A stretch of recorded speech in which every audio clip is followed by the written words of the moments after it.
नमस्कार। आज की इस वीडियो में हम जोसेफ एडिसन का लिखा हुआ निबंध सर रोजर एट होम पढ़ेंगे। मैंने बहुत सारे एसेज पढ़ाए हैं। अगर आप मेरे चैनल पर जाएं और प्लेलिस्ट वाले सेक्शन में जब जाएंगे तो उसमें इंग्लिश प्रोज नाम से एक प्लेलिस्ट है, उसमें बहुत सारे एसेज आपको मिल जाएंगे। चलिए इस निबंध को शुरू करते हैं। यहाँ पर सर रोजर के घर का वातावरण दिखाया गया है। सर रोजर अपने घर में कैसे रहते हैं, क्या करते हैं, उनके सर्वेंट्स के साथ उनके कैसे रिलेशंस हैं, ये आपको देखने को मिलेगा। Having often received an invitation, often अक्सर रिसीव्ड माने प्राप्त करके, एन इन्विटेशन एक निमंत्रण, from my friend sir Roger de Coverley यानी अपने दोस्त सर रोजर डी कवर्ली से कई बार निमंत्रण प्राप्त करके।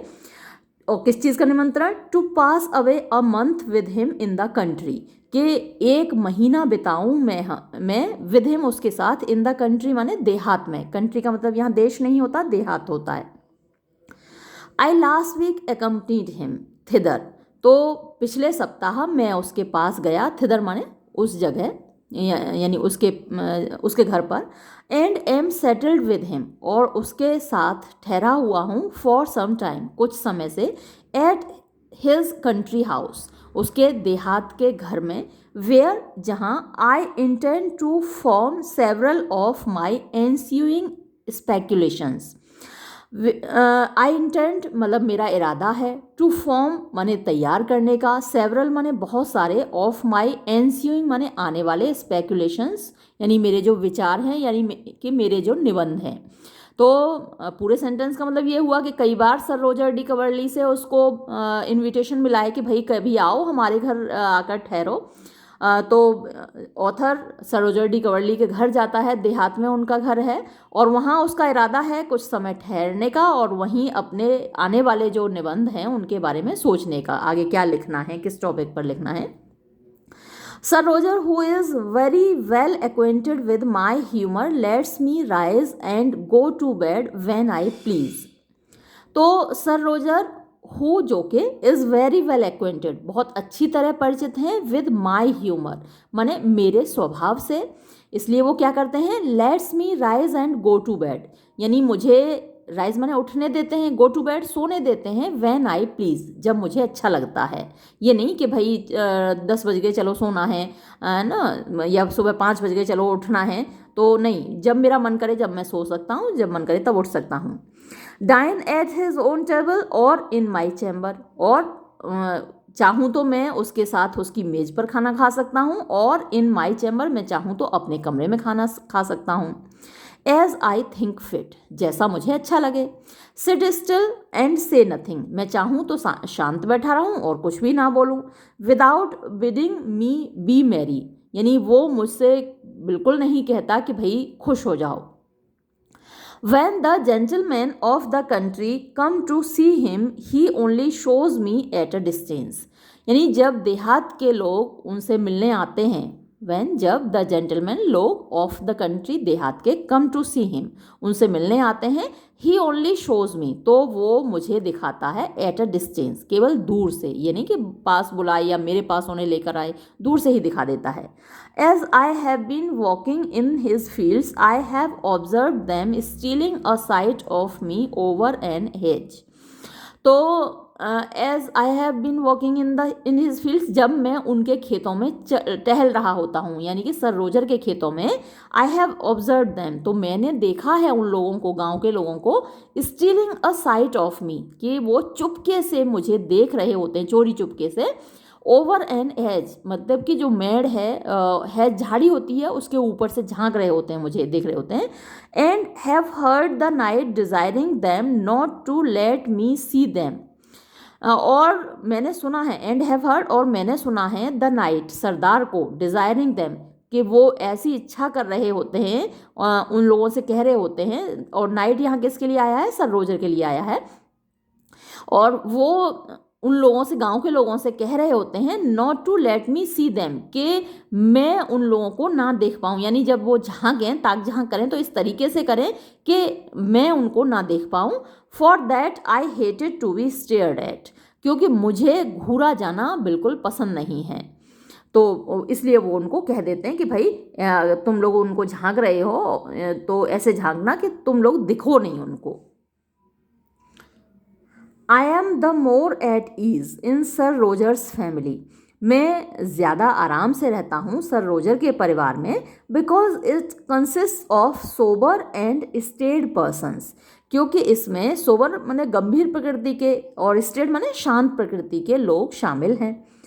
For as the knight is the best master in the world. For क्योंकि एज द नाइट इज़ ये सरदार यानी कि सर रोजर है द बेस्ट मास्टर सबसे अच्छा मालिक इन द वर्ल्ड इस संसार का। He seldom changes his servant. Seldom माने होता है मुश्किल से ही कभी, तो वो मुश्किल से ही कभी अपने नौकरों को बदलता है। And as he is beloved by all of him, all of him की जगह ऑल ऑफ देम होना चाहिए। He is beloved by all about him. अच्छा, अबाउट हिम तो फिर सही है कि एज ही इज़ बिलवेड माने उसको प्यार किया जाता है बाय ऑल सभी के द्वारा, अबाउट हिम जो उसके आसपास हैं। हिज सर्वेंट्स नेवर केयर, उसके नौकर कभी भी परवाह नहीं करते फॉर लीविंग हिम, उसको छोड़कर जाने की। By this means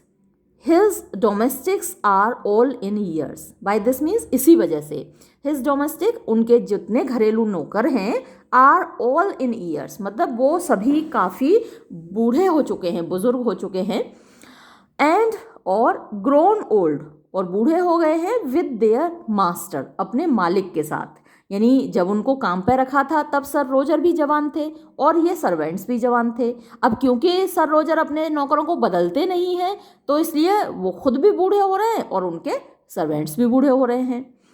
you would take his valet de chambre for his brother. तो उनके वैले डी चैम्बर मतलब जो चैम्बर में उनके में कमरे में रहने वाला उनका जो पर्सनल सर्वेंट है उसको आप सर रोजर का भाई समझेंगे, है ना। वो भी उसी तरीके का दिखता है, उतना ही बूढ़ा दिखता है। His butler is grey headed. उनका जो खानसामा है वो सफ़ेद बालों वाला है, ग्रे हेडेड माने भूरे बाल हैं उसके। His groom is one of the gravest man that I have ever scene. और उनका जो ग्रूम मतलब जो घोड़ों की देखभाल कर सकता है, साइस बोलते हैं उसको हिंदी में। तो वो is one of the gravest man सबसे ज़्यादा गंभीर लोगों में से एक है that I have ever seen जो मैंने कभी देखे हैं। And his coachman has the looks of a privy councillor. और उनका जो कोचमैन माने गाड़ीवान है वो उसकी लुक्स तो बिल्कुल प्रिवी काउंसिलर मतलब जो होते हैं ना सभासद होते हैं, बिल्कुल सभासद जैसा उसका हाव भाव है। You see the goodness of the master even in the old house dog. आप इस मालिक की अच्छाई देखते हैं, गुडनेस ऑफ द मास्टर इस मालिक की अच्छाई देखते हैं even in the old house dog यहाँ तक कि बूढ़े घरेलू कुत्ते में भी। And in a grey pad that is kept in the stable with great care and tenderness out of regard to his past services though he has been useless for several years। और क्या आपको मिलेगा? And in a grey pad, और एक grey मतलब वही भूरा और बूढ़ा, पैड मतलब कि घोड़ा। दैट इज केप्ट जिसको रखा जाता है इन द स्टेबल अस्तबल में विद ग्रेट केयर बड़ी सावधानी से, एंड टेंडरनेस और बड़ी नाजुकता से उसकी बड़ी केयर की जाती, देखभाल की जाती है। क्यों की जाती है? Out of regard to his past services, उसकी जो अतीत में उसने सेवाएं दी हैं उनको ध्यान में रखते हुए। दो हालांकि ही हैज़ बीन यूजलेस, वो बिल्कुल बेकार है, फॉर सेवरल ईयर्स बहुत सालों से, यानी बहुत सालों से वो गाड़ी नहीं खींच रहा, किसी काम का नहीं है, लेकिन उसकी केयर की जाती है, देखभाल की जाती है क्योंकि उसने अतीत में बहुत सेवा की है। I could not but observe with a great deal of pleasure the joy that appeared in the countenances of these ancient domestics upon my friend's arrival at his country seat. I could not but observe with great deal of pleasure का मतलब हुआ कि मैं बहुत सारी खुशी से देखे बिना नहीं रह सकता, है ना। जब मैं देखता हूँ तो मुझे बहुत सारी खुशी होती है, बहुत सारी खुशी के बिना नहीं देख पाता। द जॉय, उस खुशी को, उस आनंद को, दैट अपीयर्ड जो दिखाई देता है, देता था, ये पास्ट में चल रहा है, ऊपर प्रेजेंट में था, अब यहाँ पर पास्ट में हो गया। दैट अपीयर्ड, जो दिखाई देता था, इन द काउंटेनेंसेस, चेहरों पर, ऑफ दीज एंशियंट डोमेस्टिक्स, इन बूढ़े पुराने घरेलू नौकरों के चेहरे पर, अपॉन माई फ्रेंड्स अराइवल, मेरे दोस्त के आगमन पर, एट हिज कंट्री सीट, उसके देहात के घर में। यानी जब भी मेरा दोस्त बाहर से घर आता है तो ये सारे घरेलू नौकर कितने खुश हो जाते हैं उनको देखकर। ये देखकर मैं भी खुश रहे बिना नहीं रह पाता, मतलब मुझे भी बहुत आनंद आता है। Some of them could not refrain from tears at the sight of their old master. Some of them, उनमें से कुछ, could not refrain from tears, मतलब अपने आंसू नहीं रोक पाते, at the sight of माने देख कर, their old master, अपने बूढ़े मालिक को। Every one of them pressed forward to do something for him. Every one of them, उनमें से प्रत्येक, pressed forward माने जोर देकर आगे आता है, to do something for him, उसकी खातिर कुछ करने के लिए, and और seemed discouraged, और वो व्यक्ति ऐसा लगता है जैसे हतोत्साहित हो गया हो, if they were not employed, अगर उनको कोई काम नहीं दिया जाता। वैसे तो आप देखते हैं कि लोग ये कोशिश करते हैं उनको कहीं कोई काम न मिल जाए तो जी चुराते हैं, नज़र बचा के साइड से निकल जाएंगे कि कहीं हमें कोई काम न बता दे। लेकिन यहाँ उल्टा ही है, हर नौकर चाहता है कि उनको कुछ काम दिया जाए, और काम नहीं दिया जाता तो वो थोड़ा सा डिस्करेज्ड फील करते हैं। ये आप नोट कीजिएगा, इस तरीके के सवाल पूछ लिए जाते हैं, जैसे कि क्या एटीट्यूड है उनके नौकरों का, उनके सर्वेंट्स का। तो वेरी शॉर्ट आंसर टाइप में या शॉर्ट आंसर टाइप क्वेश्चंस में आपको पूछा जा सकता है। Eight the same time the good old knight, with a mixture of the father and the master of the family, tempered the inquiries after his own affairs with several kind questions relating to themselves. और वो क्या करते हैं sir Roger? At the same time, साथ ही, the good old knight, ये बूढ़े बुजुर्ग अच्छे सरदार, with a mixture of father and the master of the family, वो एक पिता और एक मालिक, इस परिवार के पिता और मालिक के एक मिक्सचर के तौर पर, मिश्रण के तौर पर वो दिखाई देते हैं। Tempered the inquiries after his own affairs,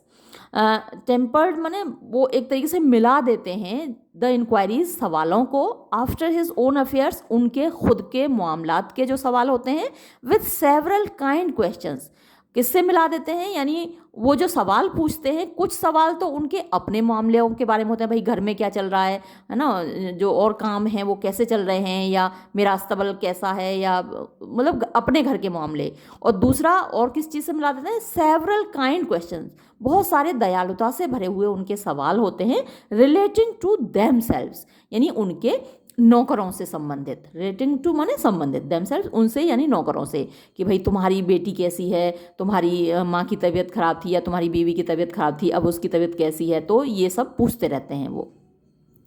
this humanity and good nature engages everybody to him,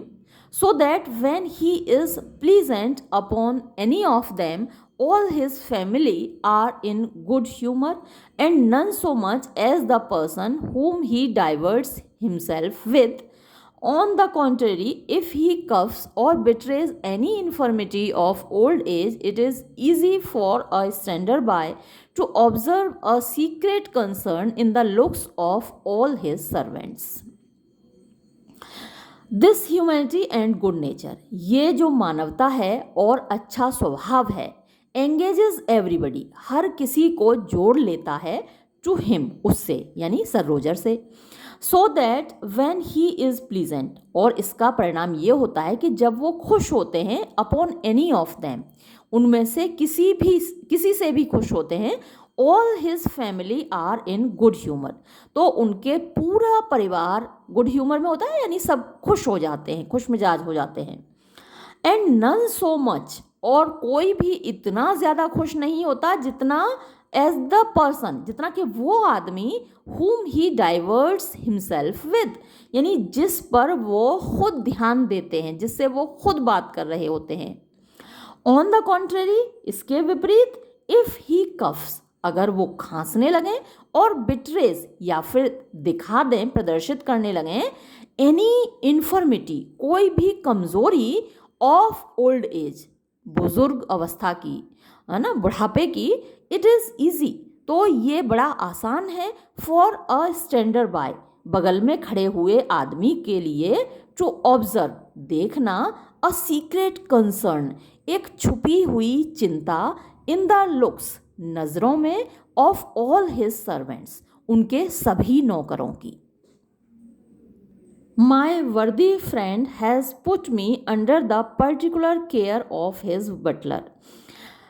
मेरे वर्दी माने लायक दोस्त ने, हैज़ पुट मी, मुझको रखा हुआ है, अंडर द पर्टिकुलर केयर, ख़ास देखभाल में, ऑफ हिज बटलर, अपने खानसामा के, who is a very prudent man, जो कि एक बड़ा, प्रूडेंट माने दूरदर्शी, समझदार आदमी है, and as well as the rest of his fellow servants, और साथ ही जो द रेस्ट माने बाकी के उसके जो साथी नौकर हैं, वंडरफुली डिज़ायरस, यानी बड़े आश्चर्यजनक रूप से उनकी इच्छा होती है, ऑफ प्लीजिंग मी, मुझे खुश करने की, बिकॉज, क्योंकि दे हैव ऑफन हर्ड, उन्होंने अक्सर सुना है, देयर मास्टर, अपने मालिक को, टॉक ऑफ मी, मेरे बारे में बात करते हुए, as of his particular friend, कि मैं उनके मालिक का ख़ास दोस्त हूँ। माई चीफ कंपेनियन, मेरा मुख्य साथी, when Sir Roger is diverting himself in the woods or the fields, when, जब sir Roger is diverting himself, यानी सर रोजर व्यस्त होते हैं खुद, इन द वुड्स, जंगल में, और द फील्ड्स, या खेतों में, is a very venerable man, तो मेरा जो साथी होता है वो बहुत वेनरेबल माने रेस्पेक्टेबल, बड़ा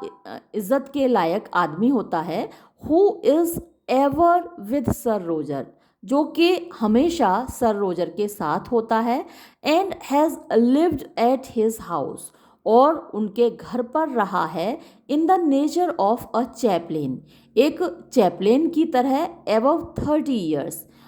30 साल से ऊपर का समय हो गया।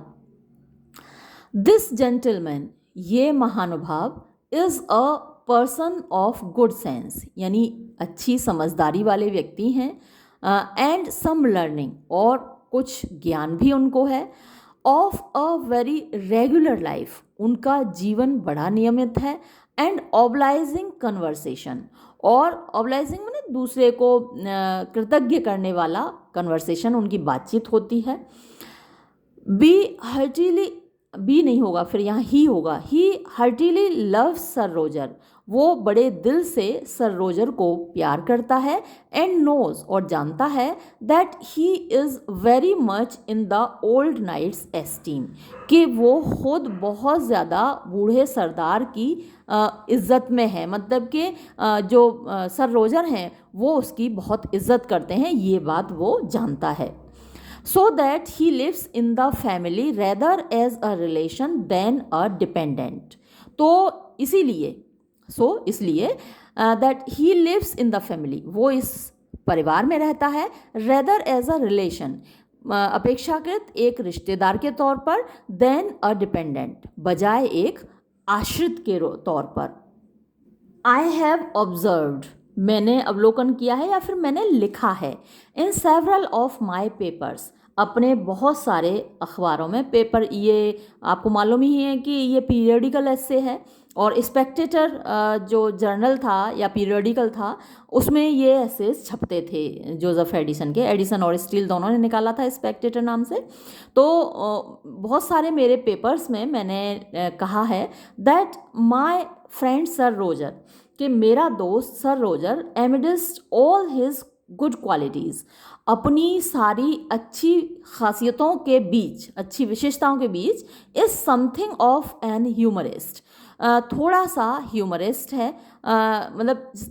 झक्की है, सनकी है, कभी कभी कुछ ऐसे काम करता है, जैसे कि आपने सर रोजर एट चर्च में भी पढ़ा था कि वो किसी दूसरे को सोने नहीं देता, प्रार्थना के दौरान किसी को झपकी आ जाए ना तो डांट देता है, और ख़ुद जबकि झपकी ले रहा होता है, है ना, आमीन को 2-3 बार बोल देगा। और कोई भजन है, उसकी लाइन सारे लोग भजन खत्म कर चुके होंगे, लेकिन वो पीछे से एक लाइन को 2-3 बार बोल देगा, खींचता रहेगा 1 मिनट तक। तो ये उसकी बहुत सारी ह्यूमर्स हैं, उसकी एक्सेंट्रिसिटीज़ हैं, उसकी सनक हैं। तो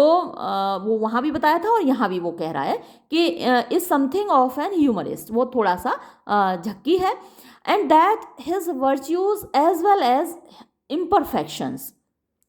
और उसके वर्च्यूज माने उसके गुण, as well as his imperfections मतलब साथ ही उसकी कमियां, आर हैं एज इट वर जैसा कि है, tinged with by a certain extravagance, tinged with मतलब रंगत लिए हुए हैं, अ सर्टेन एक्स्ट्रावेगेंस एक बहुत ज़्यादती,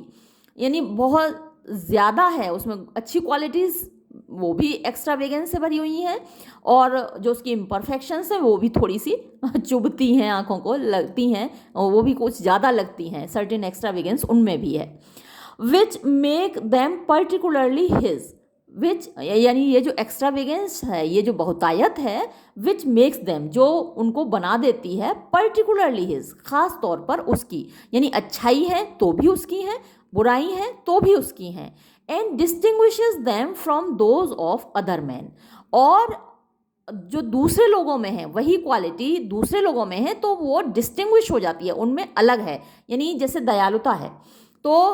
हम सभी के अंदर थोड़ी बहुत दयालुता होती है, लेकिन सर रोजर की जो दयालुता है वो डिस्टिंग्विश्ड है, यानी ख़ास है ना। ऐसे ही प्रेम है, परोपकार है, तो थोड़ा थोड़ा हम सब में होता है ना, कभी कभी हम भी दूसरों की मदद करते हैं। तो लेकिन सर रोजर की जो क्वालिटीज़ हैं वो डिस्टिंग्विश्ड हैं। तो क्या कहा ऑथर ने, and distinguishes them from those of other man, दूसरे लोगों की क्वालिटीज़ से सर रोजर की क्वालिटीज़ को वो अलग करती हैं। This cast of mind, as it is generally very innocent in itself, so it renders his conversation highly agreeable and more delightful than the same degree of sense and virtue would appear in their common and ordinary colors. मतलब ये जो उनका स्वभाव है उनके अंदर है, तो दूसरे देखने वाले को वो खुश कर देता है, अच्छा लगता है, जितना कि वो सामान्य लोगों में नहीं लगेगा, ऑर्डिनरी लगेगा। एक एक वर्ड देख लीजिए क्योंकि पूरा समराइज करने में उतना क्लियर नहीं हो पाता। दिस कास्ट ऑफ माइंड, ये जो उनकी विचारधारा है, दिस कास्ट ऑफ माइंड यानी ये जो उनका स्वभाव है ना, ये जो उनकी थिंकिंग है, as it is generally very innocent, as जैसा कि इट इज़ ये है जनरली सामान्य तौर पर, वेरी इनोसेंट बहुत मासूमियत से भरी हुई, इन इट सेल्फ अपने आप में, सो इसलिए it renders his conversation, it renders ये बना देती है, हिज कन्वर्सेशन उनकी बातचीत को, यानी कि सर रोजर की बातचीत को, हाईली एग्रीएबल, हाईली बहुत ज़्यादा, एग्रीएबल माने सहमत होने लायक, एंड मोर डिलाइटफुल और ज़्यादा खुशी से भरी हुई, यानी उनकी बात को सुनकर खुशी मिलती है। देन बजाय the same degree of sense and virtue, उतनी ही मात्रा में समझदारी और गुण, वुड एपियर दिखेंगे, in their common and ordinary colours, अपने सामान्य और नॉर्मल से रंगत में, यानी किसी दूसरे में अगर ये ही क्वालिटीज़ होंगी तो वो नॉर्मल दिखेंगी, कॉमन दिखेंगी, लेकिन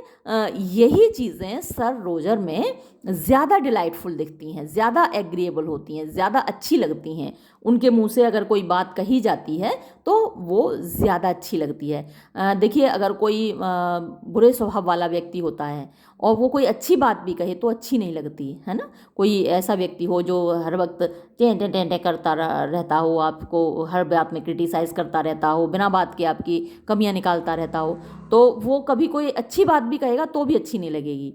लेकिन अब क्योंकि सर रोजर का स्वभाव तो बहुत अच्छा है, तो उनके मुंह से कही गई नॉर्मल बात भी बहुत अच्छी लगती है। ये आप खुद महसूस करते होंगे आपकी लाइफ में, आसपास जो लोग हैं तो उनमें से अगर कोई अच्छे स्वभाव वाला व्यक्ति है, वो नॉर्मल बात भी कहता है तो आपको अच्छी लगती है, लेकिन बुरे स्वभाव वाला व्यक्ति कोई अच्छी बात भी कहे तो वो अच्छी नहीं लगती। ठीक है, तो यही बात है।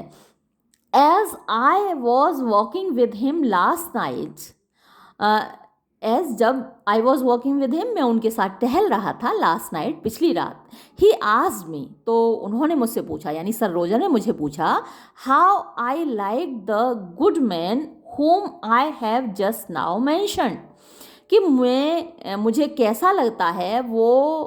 भला आदमी जिसके बारे में अभी मैंने बात की थी। यानी वो जो अभी बात हुई थी ना कि वो आदमी इतने सालों से उनके साथ रह रहा है और बजाय एक डिपेंडेंट के वो एक रिश्तेदार के तौर पर रहता है, तो उनके बारे में पूछा मुझसे कि भाई आपको कैसा लगता है वो आदमी। And without staying for my answer, और मेरे जवाब के लिए रुके बिना, टोल्ड मी, खुद ही मुझे बताने लगे Sir Roger, that he was afraid of being insulted with Latin and Greek at his own table, के ही वॉज एफ्रेड ऑफ, कि वो डरते थे, बीइंग इंसल्टेड, कि उनकी कोई बेइज्जती ना कर दे, यानी सर रोजर को डर था कि उनकी कोई बेइज्जती ना कर दे, विद लैटिन एंड ग्रीक। अब ये लैटिन और ग्रीक बड़ी डिफ़िकल्ट भाषाएं हैं। एट हिज ओन टेबल, उनकी खुद की मेज पर, यानी कोई बहुत ज़्यादा पढ़ा लिखा व्यक्ति आ जाए और उनके मेज पर आके लैटिन और ग्रीक भाषा बोलने लगे तो बेइज्जती सी महसूस होती है ना। अभी मान लीजिए आपको थोड़ी सी इंग्लिश की कम, हाथ तंग है आपका अंग्रेज़ी में, और सामने से आके कोई आपके सामने अंग्रेज़ी झाड़ने लगे, है ना, तो थोड़ा सा इंसल्टेड फील होता है ना कि भैया हम तो बोल नहीं पा रहे हैं और ये झाड़े जा रहा है अंग्रेज़ी। तो यही सर रोजर ने कहा कि भैया हमारी मेज पर आके कोई लैटिन और ग्रीक भाषा में हमारी बेइज्जती ना करे, फॉर विच रीज़न, इसी वजह से ही desired a particular friend of his at the university. He desired यानी उसने इच्छा व्यक्त की, किसने, सर रोजर ने, a particular friend of his, अपने एक ख़ास दोस्त से, एट द यूनिवर्सिटी, जो कि यूनिवर्सिटी में था, to find him out a clergyman, कि भैया हमारे लिए एक ऐसा क्लर्जीमैन, एक ऐसा पुजारी भेज दो, पादरी भेज दो, rather of plain sense than much learning, जो कि स्वभाव से अच्छा हो, प्लेन सेंस माने अच्छा समझदार व्यक्ति हो, देन मच लर्निंग, उसको ज़्यादा ज्ञान भले ही ना हो, ऑफ अ गुड आस्पेक्ट, यानी देखने में ठीक ठाक हो, अ क्लियर वॉइस, साफ आवाज़ हो, स्पष्ट आवाज़ हो, अ सोशिएबल टेम्पर, और मतलब थोड़ा सा समाज में घुलने मिलने वाला, सामाजिक स्वभाव वाला व्यक्ति हो, एंड इफ़ पॉसिबल, और अगर संभव हो सके, अ मैन, एक ऐसा आदमी, that understood a little of backgammon, जो थोड़ा सा बैकगेमन, ये एक खेल है, गेम है, उसको समझता हो, तो ऐसा एक व्यक्ति भैया हमें पादरी चाहिए, ऐसा एक व्यक्ति ढूंढ दो, है ना। तो जानबूझ के उन्होंने ऐसा व्यक्ति प्रीस्ट के तौर पे, क्लर्जीमैन के तौर पे नहीं बुलाया जिसको लैटिन और ग्रीक भाषा ज़्यादा आती हो, जबकि वहाँ पर उस ज़माने में, है ना, जब का ये है, तो प्रीस्ट को यानी क्लर्जीमैन को लैटिन ग्रीक भाषाएं आनी चाहिए। जैसे हमारे यहाँ पंडित जी को अगर संस्कृत नहीं आती तो ऐसे पंडित जी को से कौन पूजा करवाएगा, है ना। जहाँ भी पूजा होती है, कथा भागवत होती है, या फिर हमारे यहाँ नामकरण संस्कार है, विवाह संस्कार है, तो उसमें क्या है, पंडित जी आते हैं और मंत्र पढ़ते हैं, और मंत्र संस्कृत में होते हैं, श्लोक संस्कृत में होते हैं। तो अगर पंडित जी को संस्कृत नहीं आती तो हम नहीं बुलाएंगे ना उनको अपने यहाँ पूजा में या फिर कथा वाचन के लिए, अपने नामकरण संस्कार के लिए। तो अब इनको क्या है, सर रोजर को थोड़ा सा कम नॉलेज है लैटिन ग्रीक की, तो उन्होंने जानबूझ के ऐसा क्लर्जीमैन नहीं बुलाया जिसको बहुत ज़्यादा लैटिन ग्रीक आती हो, काम चलाऊ आती है, ठीक है भैया काफ़ी है। माई फ्रेंड से sir Roger found me out this gentleman, तो सर रोजर कहते हैं कि मेरे दोस्त ने, जिससे जो यूनिवर्सिटी में थे और जिनसे मैंने कहा था कि भाई ऐसा क्लर्जीमैन हमें ला दो, तो उन्होंने मुझे ये महाशय ला के दिए। Who besides the endowments required of him is, they tell me, a good scholar though he does not show it। अब ये जो जेंटलमैन हैं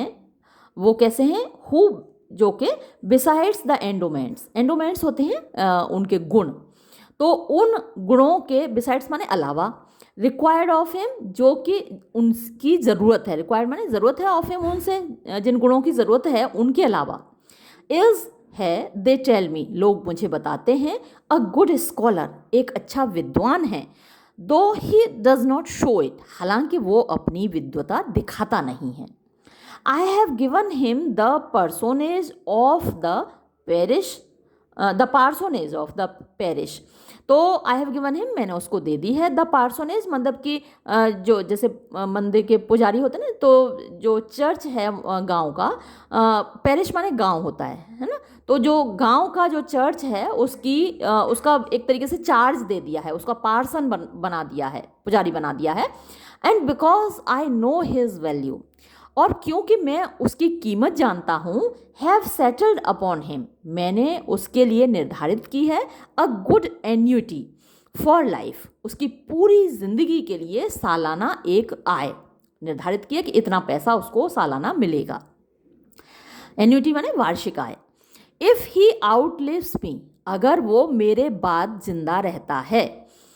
ही shall find that he was higher in my esteem, तो ही शैल फाइंड, तब उसको पता चलेगा,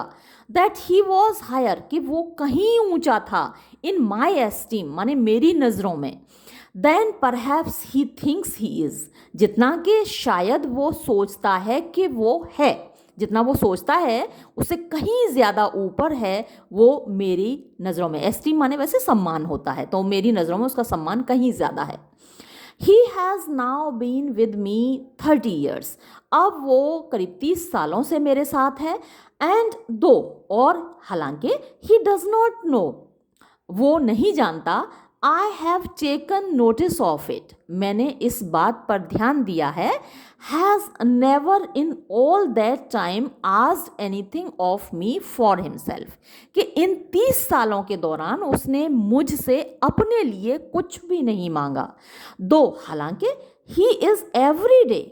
soliciting me, वो हर दिन मुझसे मांगता रहता है, मुझसे प्रार्थना करता रहता है, फॉर समथिंग, किसी न किसी चीज़ की, in behalf of one or other of my tenants his पैरिशनर्स,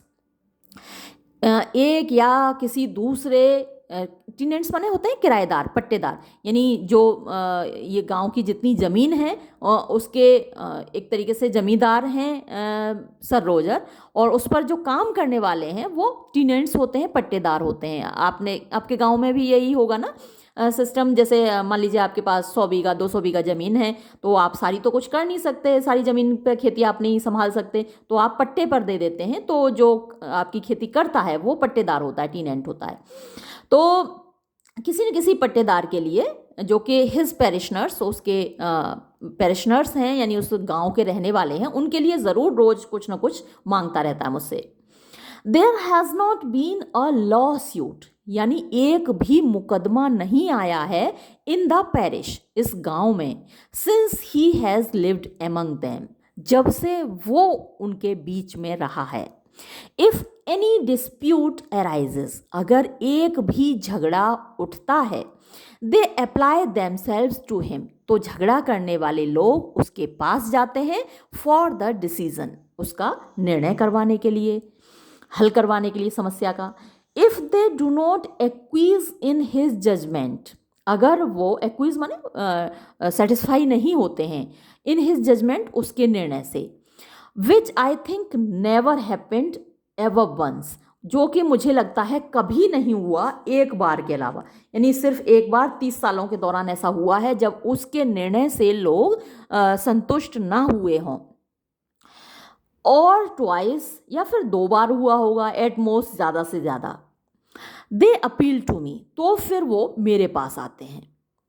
At his first settling with me, I made him a present of all the good sermons which have been printed in English. At his first settling with me, यानी जब वो पहली बार मेरे साथ settle हुआ, मेरे पास रहने आया, I made him a present, मैंने उसको एक उपहार दिया, तोहफा दिया, of all the good sermons, यानी सारे अच्छे उपदेशों का, which have been printed, जो कि छपे हुए हैं, in English, अंग्रेजी में, यानी अब जैसे कि हमारे यहाँ कोई उपदेश हिंदी में छपे हुए हों, यानी जो श्लोक हैं या जो भी उपदेश हैं वो हिंदी में छपे हुए हों, वैसे ही वहाँ पर मान लीजिए इंग्लिश में छपे हुए हैं। लेकिन जो बाकी की चीज़ें हैं, स्क्रिप्चर्स हैं, वो लैटिन और ग्रीक में होती हैं, जैसे हमारे यहाँ संस्कृत में होती हैं। तो इन्होंने क्या किया कि इंग्लिश में छपे हुए उपदेश उनको तोहफे में दिए। And only begged of him that every Sunday he would pronounce one of them in the pulpit. And only begged of him, और मैंने उससे केवल इतनी दरख्वास्त की दैट कि एवरी संडे, हर इतवार को, ही वुड प्रोनाउंस, ये देखिए थोड़ा सा मिसप्रिंट हो रहा है ना, be would pronounce, he would pronounce, वो बोले, प्रोनाउंस करे मतलब उच्चारण करे, वन ऑफ देम, उनमें से एक उपदेश को दे, इन द पल्पिट। पल्पिट वो होता है जिस पर बैठ के या खड़े होके भाषण दिया जाता है, तकिया सा होता है,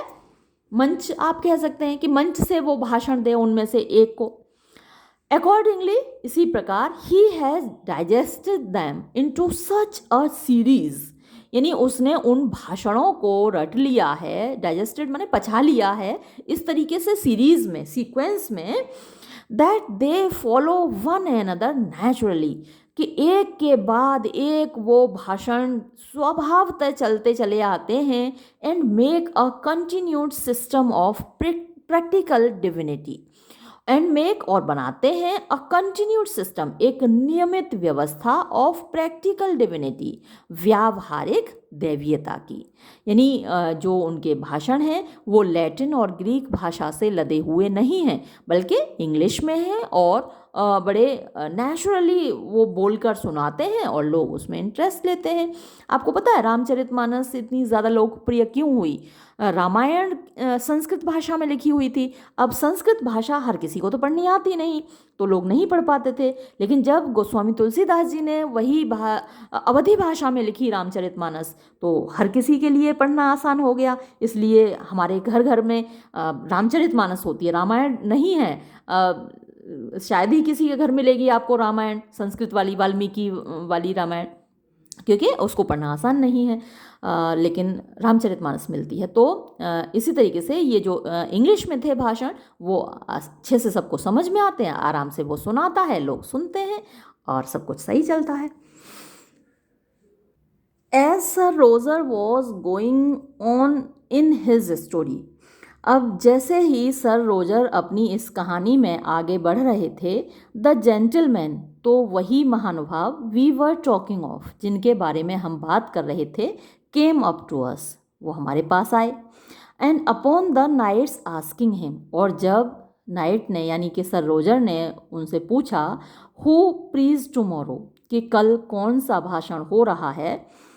for it was Saturday night, क्योंकि ये शनिवार की रात थी और अगले दिन इतवार था। टोल्ड अस, तो उन्होंने हमें बताया, द बिशप ऑफ सेंट अजाब इन द मॉर्निंग, कि सुबह में द बिशप ऑफ सेंट अजाब का भाषण होगा, and doctor south in the afternoon, और दोपहर बाद डॉक्टर साउथ का भाषण होगा। ही देन शोड अस, फिर उन्होंने हमको दिखाई, हिज लिस्ट ऑफ प्रीचर्स, अपने उपदेशकों की list, for the whole year, पूरे साल की,